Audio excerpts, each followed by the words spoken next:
طيب السلام عليكم ورحمة الله وبركاته. الحمد لله رب العالمين. نتائج الفكر لألباب الحجة أما بعد. صلاة وسلاما دائمين متلازمين على حبيبنا وشفيعنا وقرة أعيننا سيدنا ومولانا المصطفى نبينا محمد صلى الله عليه وسلم وعلى آله وصحبه ومن تبعهم بإحسان إلى يوم الدين أما بعد.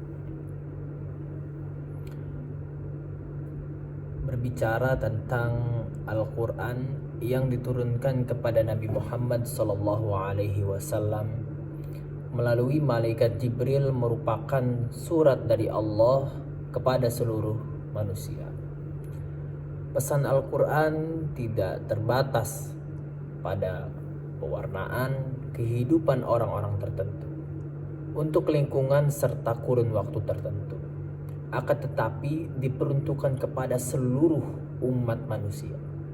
Al-Quran juga perlu diterjemahkan dalam berbagai bahasa agar mudah dimengerti semua kaum muslim. Setiap kaum muslimin mengetahui sejarah pembukuan Al-Quran, sehingga tidak terjadi kesalahan dalam menyikapi sebuah ayat dari Al-Quran. Sebuah ayat dari Al-Quran. Karena apa ya? Hal ini menjadi tujuan dari tulisan tentang terjemah Al-Quran ini. Al-Quranul Karim adalah wahyu ilahi yang diturunkan kepada penutup para nabi, khatamun nabiyyin, yaitu Muhammad bin Abdullah sallallahu alaihi wasallam, baik secara lafaz maupun gaya bahasa yang ditulis dalam berbagai mushaf, kitab atau buku lengkapnya, dan diriwayatkan daripadanya secara mutawatir. Al-Quran merupakan sandaran Islam yang senantiasa dinamis dan mukjizat abadi. Mukjizatnya itu terletak dari segi bahasanya, yaitu sastra dalam bahasanya yang sangat tinggi ya, pada zaman itu, yang mampu mengalihkan dan senantiasa dapat mengalahkan kekuatan manusia manapun. Sepanjang sejarah kehidupan umat manusia ini merupakan aturan Islam yang mencakup dengan fitrah manusia dan bersumber dari kedalaman hati nurani manusia.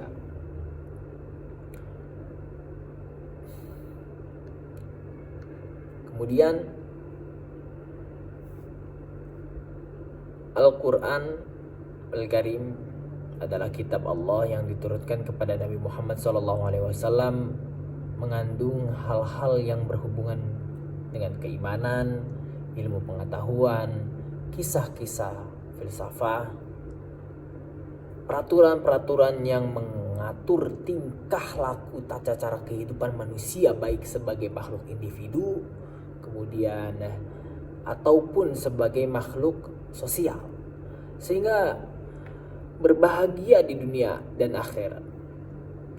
Al-Quranul Karim dalam menerangkan hal-hal tersebut di atas, ada yang dikemukakan secara terperinci seperti yang berhubungan dengan hukum perkawinan, hukum warisan, dan sebagainya. Dan ada pula yang dikemukakan secara umum dan garis besarnya saja.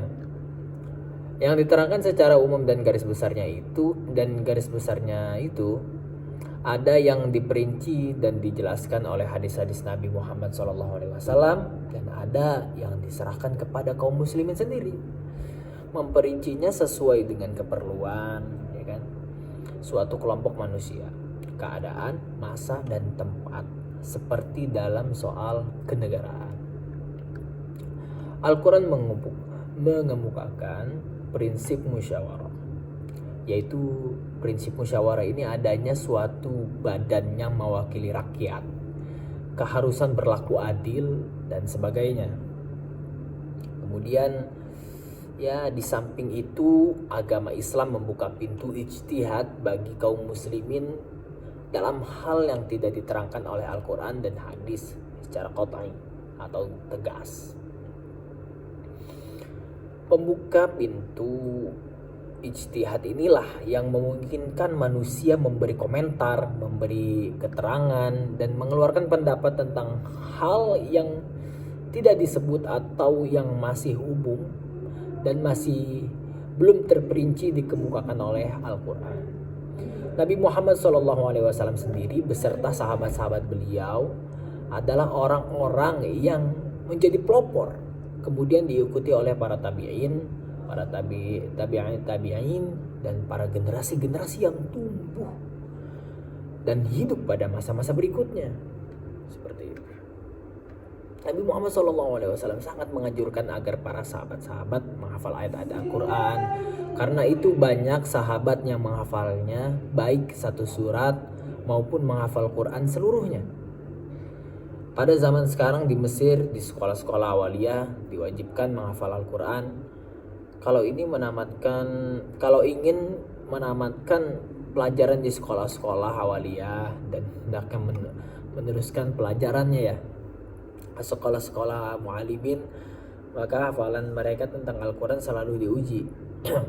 Maka terjemahan Al-Quran adalah menjadi keinginan bagi tiap-tiap muslim untuk membaca dan memahami Al-Quran dalam bahasanya yang aslinya. Bahasa yang aslinya adalah bahasa Arab. Tetapi karena tiap orang itu tidak mempunyai kemampuan atau kesempatan yang sama, maka tindaklah keinginan tersebut dapat dicapai oleh setiap muslim. Jadi gak semuanya bisa dicapai seperti itu. Untuk itulah maka Al-Quran diterjemahkan ke dalam berbagai bahasa di barat maupun di timur. Terjemahan ke dalam bahasa barat sebelum berkembangnya bahasa-bahasa Eropa modern, maka yang berkembang di Eropa adalah bahasa Latin. Terjemahan itu dilakukan untuk diperlukan bicara. Claudi pada kira-kira tahun 1135. Dari terjemahan bahasa Latin inilah kemudian Al-Quran diterjemahkan ke dalam berbagai bahasa Eropa. Kemudian terjemahan dalam bahasa Afrika ya. Mempelajari dan mengajarkan Al-Quran merupakan keharusan bagi orang muslim. Sekolah-sekolah Al-Quran banyak terdapat di Afrika, kemudian bahkan sebagai wadah dalam proses Islamisasi. Di antara lembaga pendidikannya itu adalah School of Learning, di mana di dalamnya termasuk belajar membaca, menulis naskah bahasa Arab dan mempelajari arti dengan pesan-pesan, komentar-komentar serta artikel atau terjemahan dari Al-Quran.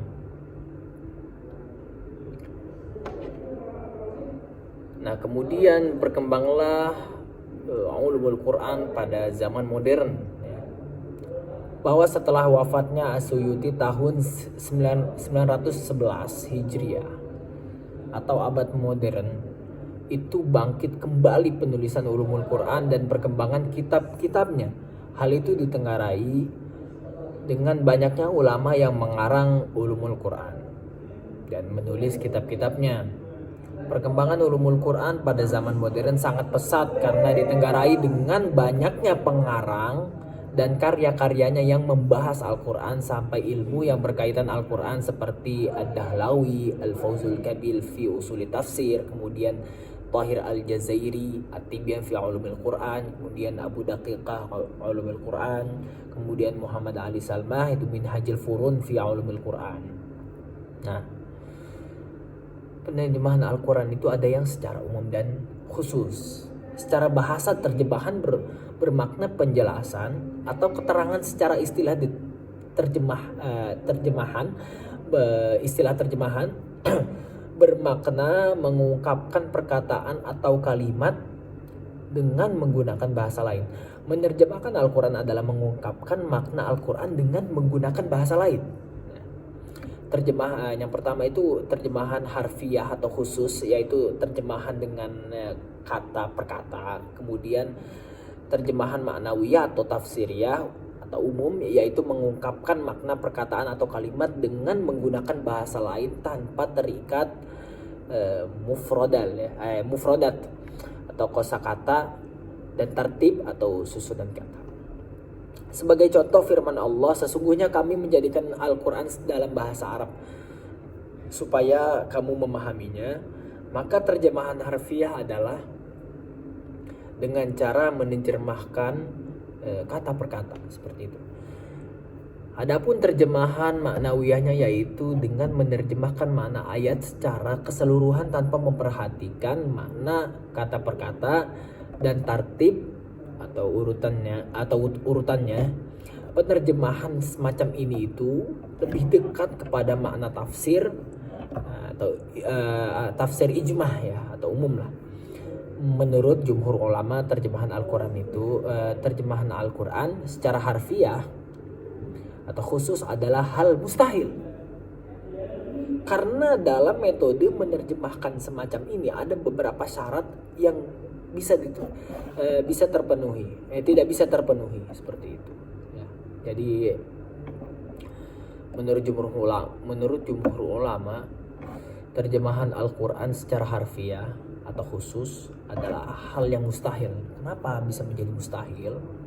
Karena dalam metode menerjemahkan semacam itu ada beberapa syarat yang tidak bisa terpenuhi. Di antaranya nih, harus ada kesesuaian antara kosakata bahasa asli dengan bahasa terjemahan. Kemudian harus ada kesesuaian antara perangkat makna antara bahasa terjemah. Kemudian itu ada kesamaan antara bahasa asli dengan bahasa terjemahan dalam hal susunan kata atau kalimat, sifat dan kalimat, sifat dan khofah atau penyadaran. Menurut sebagian ulama, terjemahan harfiah khusus ini dapat diterapkan pada sebagian ayat atau semisalnya. Nah, akan tetapi diharamkan. Nah, kenapa tuh bisa diharamkan? Karena terjemah harfiah itu tidak mungkin dapat mengungkapkan makna secara sempurna dan tidak bisa berpengaruh jiwa seperti pengaruh Al-Quran yang berbahasa Arab, dan tidak ada hal yang mendesak untuk menggunakan terjemah secara harfiah karena sudah cukup dengan terjemah secara maknawiyah atau umum. Berdasarkan uraian itu, meskipun dirasa memungkinkan menggunakan terjemah harfiah pada sebagian kata, namun hal itu tetap juga terlarang secara syar'i, kecuali untuk menerjemahkan suatu kata yang khusus dengan bahasa orang yang diajak bicara supaya dia itu memahaminya, tanpa menerjemahkan seluruh susunannya, maka ini diperbolehkan, seperti itu. Adapun menerjemahkan Al-Quran secara maknawiyah, maka hal itu diperbolehkan ya, karena tidak ada yang perlu dikhawatirkan dalam hal tersebut. Terkadang hal itu justru menjadi wajib ketika menjadi wasilah atau perantara untuk menyampaikan Al-Quran dan Islam kepada orang-orang yang tidak bisa berbahasa Arab. Karena menyampaikan hal itu adalah wajib. Segala sesuatu yang tidak akan menjadi sempurna kecuali dengannya, maka ia menjadi wajib hukumnya. Ya, saya ulangi, segala sesuatu yang tidak akan menjadi sempurna kecuali dengannya, maka itu menjadi wajib hukumnya. Terjemahan Al-Quran secara maknawiyah atau umum diperbolehkan dengan syarat. Ya. Adapun syarat-syaratnya adalah tidak menjadikan terjemah maknawiyah tersebut sebagai pengganti dari Al-Quran, sehingga merasa cukup dengan terjemah maknawiyah saja, serta tidak butuh lagi kepada Al-Quran. Ya, seperti itu. Karena tujuan terjemahan Al-Quran itu untuk mengetahui makna dan isi kandungan dalam Al-Quran yang pertama. Kemudian bisa membantu menghafalkan Al-Quran. Bisa membantu nih, kita lagi menghafal Quran, membantu kita dalam menghafalkan Al-Quran gitu. Diakui oleh para penghafal Al-Quran dengan memahami arti atau arti ayat yang akan dihafalkan. Jadi tujuan penerjemahan Al-Quran ini bisa membantu para hufaz atau para hamilul Quran untuk menghafalkan Al-Quran. Kenapa? Karena mereka bisa memahami arti ayat yang akan dihafalkan seperti itu. Lebih mudah lah menghafalkan. Kemudian yang ketiga dalam mempelajari bahasa Arab, terutama dalam menambah kosakata yang bersumber dari Al-Quran. Seperti itu, banyak mufradatnya lah dari Al-Quran. Makanya banyak luar biasa benernya manfaat terjemahan Al-Quran ini, cara efeknya bagi umat Islam ya. Kemudian yang keempat itu membantu dalam menyampaikan ceramah atau pengajian atau kultum biasanya seperti itu. Tapi jangan lupa pakai tafsirnya, jangan asal sembarangan menerjemahkan, takut ada keliru atau kesalahan seperti itu. Kemudian yang terakhir itu terjemahan tidak boleh dijadikan sebagai pengganti Al-Quran. Dimensi tujuan asasi diturunkannya Al-Quran, perubahan mendasar. Unsur yang pertama adalah mengadakan perubahan secara mendasar, dengan kata lain dalam bahasa yang lebih modern disebut revolusi. Ya. Sementara itu Al-Quran sendiri mengistilahkannya dengan sebutan proses untuk keluar dari alam kegelapan menuju alam yang penuh cahaya ilahi. Luar biasa. Allah Subhanahu wa taala berfirman, ya. Allahu waliyyul ladzina amanu yukhrijuhum minadh dhulumati ilan nur walladzina kafaru awliya'uhumut taghut yukhrijunahum minan nuri ilaz zulumat ulaika ashabun nari hum fiha khalidun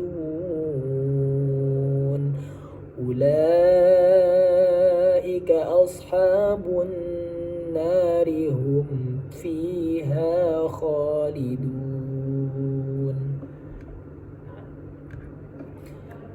Secara terjemahan lepasnya, Allah pelindung orang-orang yang beriman.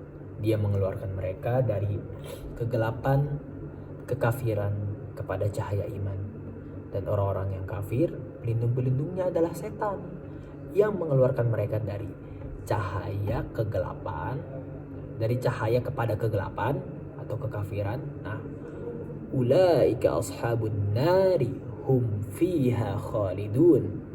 Mereka itu adalah penghuni neraka, mereka kekal di dalamnya.